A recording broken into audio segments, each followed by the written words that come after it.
On va bénéficier du retour d'expérience de Violaine Galland, qui est responsable qualité et gestion des risques au sein de l'Institut public au Sens, et qui va nous présenter une démarche, une conduite de projet autour de l'accompagnement des projets par une méthodologie, hein, mais je pense que Violaine, tu vas nous en dire un petit peu plus, est canadienne, qui s'appelle la démarche axée sur les résultats. Oui, bonjour, donc Violaine Galland. Je vais vous présenter effectivement un projet que nous avons mis en place il y a 2 ans, 3 ans, de renouvellement en fait de notre démarche projet en s'inspirant d'une démarche que nous avions vue chez des confrères québécois qui s'appelle la démarche axée sur les résultats. Je vais commencer par une toute petite présentation de l'établissement parce que l'établissement en fait est né d'une fusion de 2 établissements au 1er janvier 2020. Donc, on n'est peut-être pas trop connu sous ce nom au sens. C'était anciennement l'Institut public La Persacotière ainsi que l'Institut public Les Hautes-Baudières. Nous sommes organisés en 2 pôles. Un pôle en déficience sensorielle et du langage qui accompagne des enfants et des adultes qui ont une déficience auditive, une déficience visuelle ou des troubles du langage, avec ou sans des troubles associés. Puis d'un autre côté, un pôle médico-éducatif qui accompagne des personnes avec des troubles du spectre de l'autisme et ou un retard global du développement. Donc, ça donne un certain nombre d'autorisations au sein de notre structure de services divers et de dispositifs. Comme vous pouvez le lire rapidement en dessous, on a des JES, tout un tas d'acronymes que tout le monde connaît bien dans notre secteur. Cela représente en fait en quelques chiffres 700 enfants accompagnés,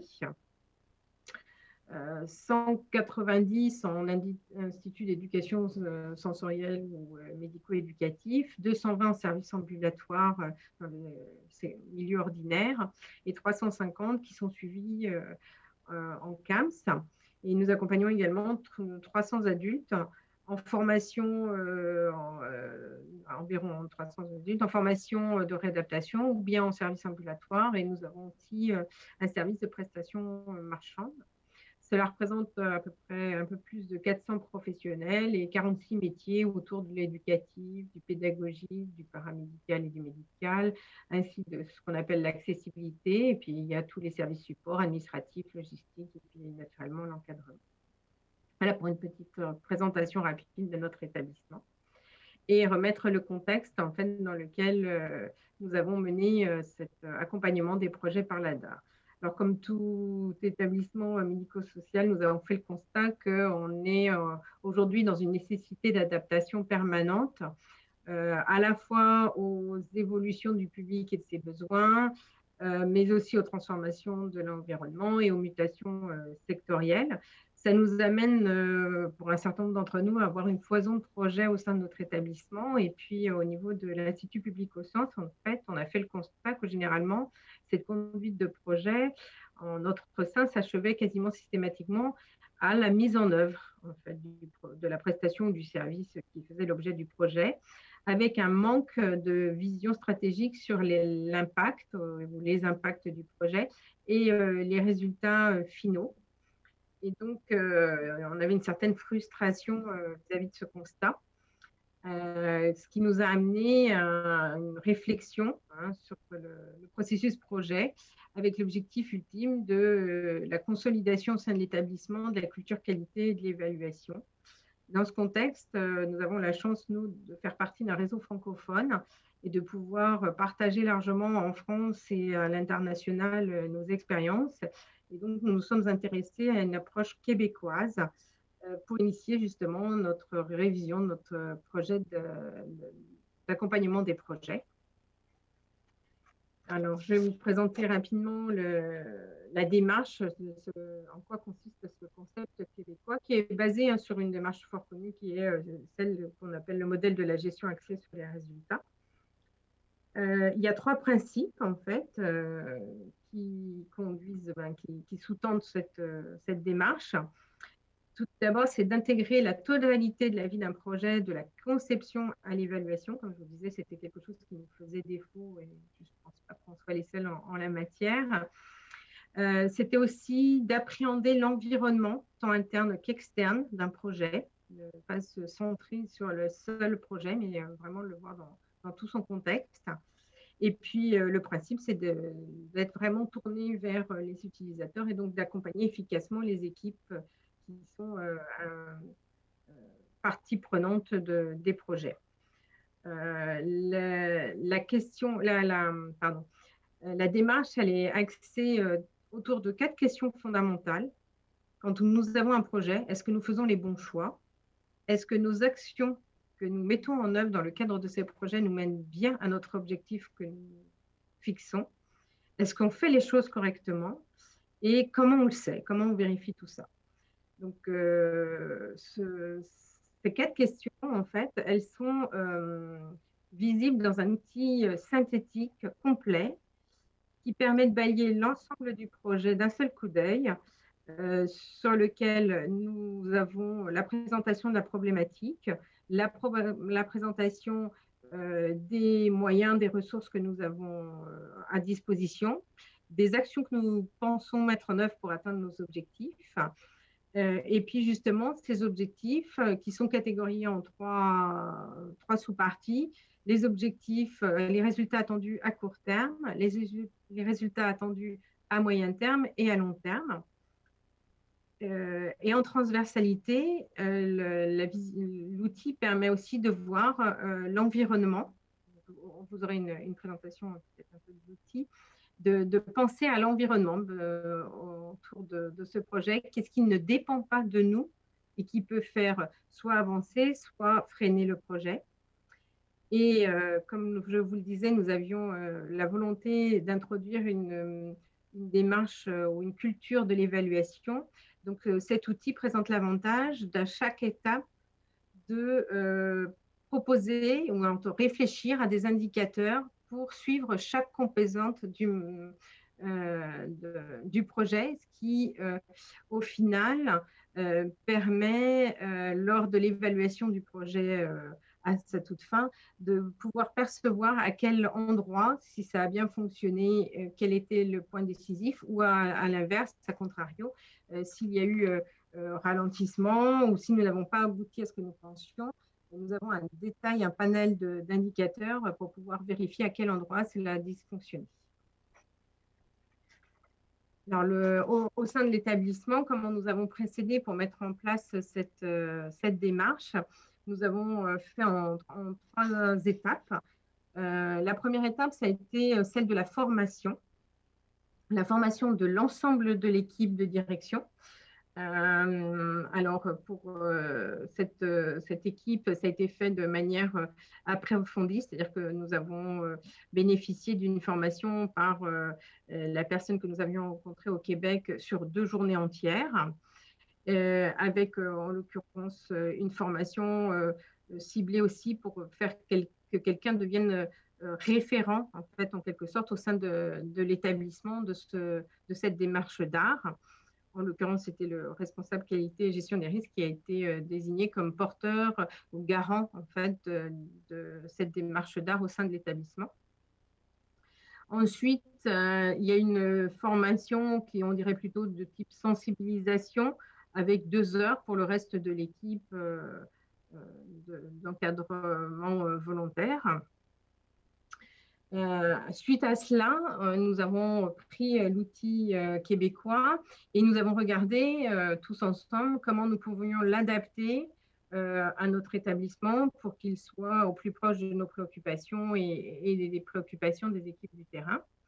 Donc, c'est ainsi que nous avons créé notre propre outil très, très proche de l'outil québécois, mais quand même avec un vocabulaire parfois qui peut être un peu différent ou avec des concepts liés à une culture qui s'éloigne un peu parfois. Voilà. Donc, c'est pour ça que c'était important de passer par cette phase-là avant de procéder à l'expérimentation. Donc, c'est la deuxième étape. Cette expérimentation, elle était soutenue par le référent d'art et elle a été mise en œuvre dans un premier temps par la direction qui avait bénéficié des 2 jours de formation au niveau des projets institutionnels dans lesquels justement les membres de la direction sont pleinement impliqués pour pouvoir tester eux-mêmes comment cela pouvait se passer concrètement. Ça nous a amené, en l'occurrence, à rédiger un guide d'utilisation directement au niveau de l'outil pour faciliter l'appropriation. De la même manière que l'outil est une présentation synthétique en une seule page, le guide d'utilisation se présente en une seule page également pour vraiment être pratico-pratique et que les personnes ne se perdent pas dans le guide d'utilisation pour mettre en place cette démarche. Et puis, comme le voulait notre objectif premier, on a procédé en fait à l'évaluation et au bilan de cette première expérimentation. On a ajusté notre outil et à partir de là, il a été décidé de l'étendre à l'ensemble des projets menés par l'encadrement avec une implantation finale au niveau des équipes.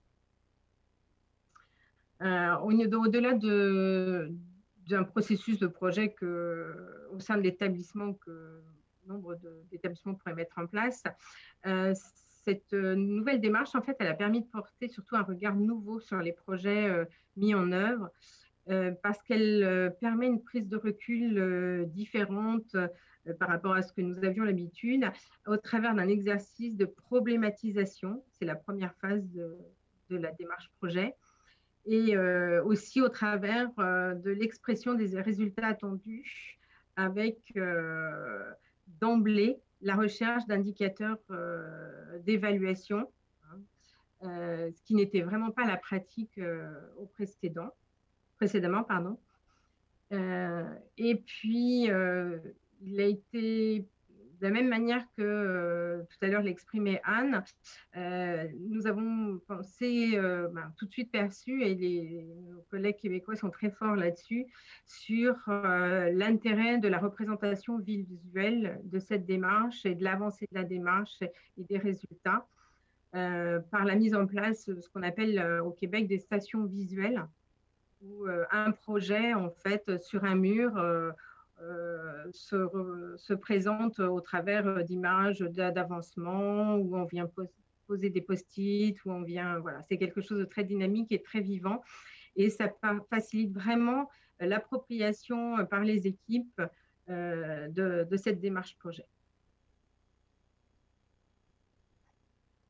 Donc, comme je disais, c'est une démarche vraiment simple parce qu'il y a très peu d'outils qui sont utilisés. Là, vous avez un aperçu rapide de l'outil, c'est-à-dire que c'est un document recto-verso. Alors, ça peut être un format Word, ça peut être un format Excel, qui présente le projet dans son intégralité, à commencer par la problématique qui est tout à gauche, en finissant par à droite le résultat à long terme, avec au milieu quelles sont les ressources que l'on possède, quelles sont les actions que l'on va mettre en œuvre et aussi qui est visé par le projet pour s'assurer des résultats ensuite, pour savoir qui on ira questionner. Et en bas, ce que vous voyez, c'est l'ensemble des indicateurs qui sont à suivre par type d'item justement lié au projet. Et au milieu, nous avons tout ce qui est environnement. Voilà, pour s'assurer que l'on a bien pris en compte toutes les dimensions d'un projet. Et puis en bas, vous voyez alors la représentation visuelle d'un des projets, une station visuelle d'un projet que nous avons mené au sein de l'établissement. Pour vous donner une petite idée avec, vous voyez, les échelles d'avancement, les taux de réussite, voilà, les différentes étapes du projet, les objectifs. Voilà ce que ça peut donner. Je ne vous ai pas parlé du tableau d'indicateurs. En fait, derrière, en bas, vous avez la définition des indicateurs. Et pour faciliter en fait les démarches, on a mis en place un petit tableau qui dit, voilà, l'indicateur, comme vous l'avez pour la nappe, en fait, l'indicateur, il est constitué de tel élément et comment on le calcule. Voilà, la périodicité, donc c'est vraiment tout ça. Par rapport à cette démarche que nous avons amenée, nous avons identifié un certain nombre de clés de succès. La première qu'on nomme régulièrement dans dans toutes les démarches projets au sein de nos établissements, c'est l'implication de la direction dès le démarrage du processus. Sans cette implication forte, avec la volonté d'être formée elle-même, de tester elle-même par la conduite des projets qu'elle avait sous sa responsabilité ce projet, je pense que ce serait beaucoup plus difficile à mettre en œuvre. Parce que de pouvoir après impulser à partir de sa propre expérience, c'est quand même beaucoup plus facile. Ensuite, comme je vous disais, il y a quand même une nécessité d'appropriation des concepts qui sont porteurs du projet. En l'occurrence, qu'est-ce qu'une problématique? Quand on a un projet, c'est qu'on répond à une problématique, mais qu'est-ce véritablement une problématique? Ensuite, un autre facteur clé, c'est d'avoir mis en place un référent, c'est-à-dire qu'une personne support au sein de l'établissement pour aider tous les porteurs de projets dans leur démarche, selon leur niveau de maturité, soit pour l'écrire ensemble, soit simplement après pour aider les porteurs de projets lorsqu'ils sont coincés sur une problématique, lorsqu'ils n'arrivent pas à définir certains objectifs ou à assurer le suivi. Les facteurs clés de succès, c'est justement, comme on vous l'a présenté, la simplicité du processus et des outils, et la communication visuelle avec un affichage valorisant pour les équipes projet. Auparavant, nous avions pour habitude lors des réunions annuelles, de présenter quelques projets qui ont abouti au cours de l'année, mais c'était une information de 5 minutes ou 10 minutes au cours de ces réunions annuelles. Et puis, ça s'arrêtait là. Alors que là, en fait, quand on passe dans la pièce où est affiché le projet, voilà, on peut le voir plus souvent. Il peut y avoir du questionnement des équipes. Voilà, c'est beaucoup plus vivant, dynamique et valorisant pour l'équipe qui porte le projet. Un autre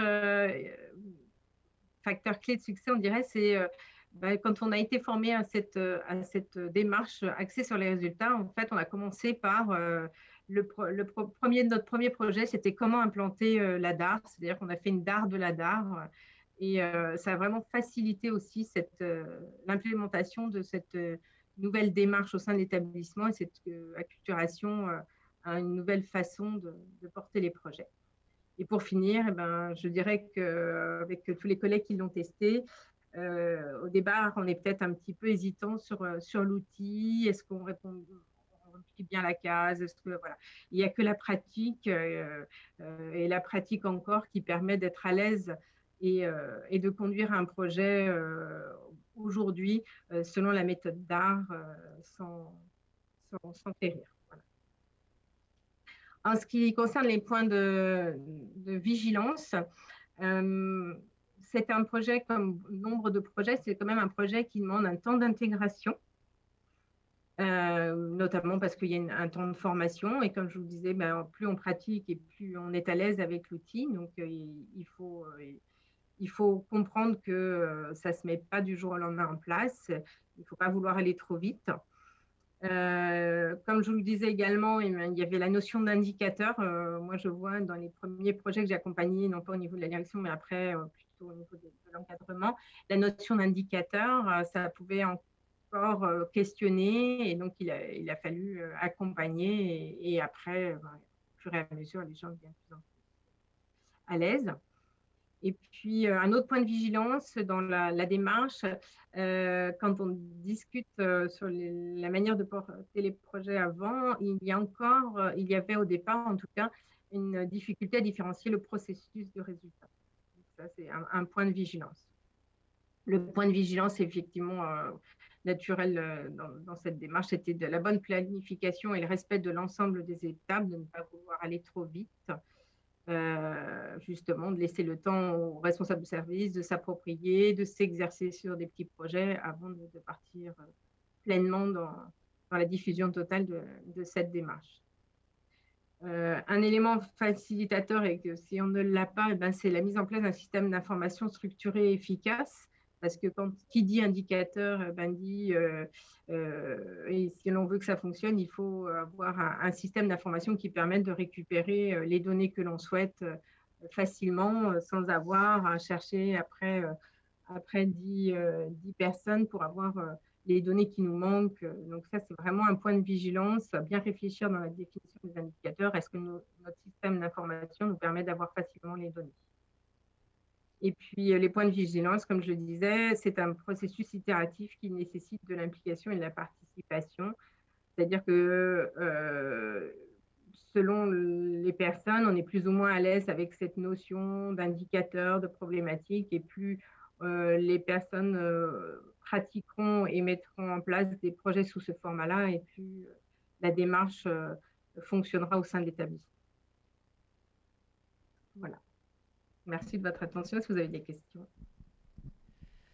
Merci Violaine pour cette présentation. On voit bien, encore une fois, l'enjeu de la pédagogie pour parler qualité, et puis l'enjeu de parler de résultats qui évoquent des choses pour les professionnels. Je trouve la démarche particulièrement intéressante. Ça nous fait penser, mais tu vas peut-être me corriger si c'est pas tout à fait la même chose, à ce qu'on peut appeler en France le management visuel. Euh, Notamment la mobilisation au travers de tableaux et puis de rituels d'animation sur des indicateurs et sur des résultats. Je trouve que c'est... Oui, en fait, c'est oui, pardon, excuse-moi. Oui, c'est effectivement, quand je parle de représentation visuelle, c'est l'autre partie de la démarche. Il y a la partie, on conceptualise le projet dans un outil et après, effectivement, on fait, voilà, on met en place un management visuel en fonction des équipes. Ça peut être très, très différent d'une équipe à l'autre, en fait, le besoin et la forme que cela peut prendre. D'accord, Anna. Donc du coup, c'est vraiment très très intéressant. Puis merci de nous partager ce retour d'expérience, qu'on est toujours en quête justement de modalités de communication, et la méthode d'art du coup est particulièrement intéressante. J'avais une question complémentaire. Du coup, une fois que la conception elle est réalisée, comment les équipes s'approprient, notamment en termes de rituels, par exemple d'animation, et, euh, et qui anime, qui met à jour ces tableaux ou ces représentations? Alors, c'est très variable selon le responsable de service, mais c'est l'animateur. Aujourd'hui, c'est au niveau du responsable de service qui va faire avec son équipe, selon la nature du projet, ce rituel voilà, visuel ou ce rituel de suivi. Ça peut être mensuel. Parfois, j'ai vu au Québec où ils le faisaient tous les jours. C'est vraiment, tout dépend aussi de la nature du projet, hein, sur la durée du projet. Parfois, ça peut être hebdomadaire. Alors, pour nous, c'est encore dans un format un peu cadré. Moi, ce que j'ai pu voir au Québec, par exemple, c'est 5 minutes tous les matins debout devant le tableau, et puis chacun vient dire quelque chose sur le projet, où il en est, voilà, ce qu'il avait à dire aux autres par rapport à ça. Euh, pour nous, on est encore un peu formel sur la démarche en réunion de service. Voilà. Il y a encore voilà, des marges de progrès, et c'est ce qu'on appelle l'amélioration continue. Tout à fait.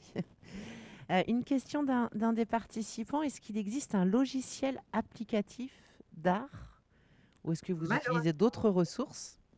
non, on utilise notre petit. Malheureusement, non, je n'ai jamais vu, même là-bas. En fait, ils utilisent.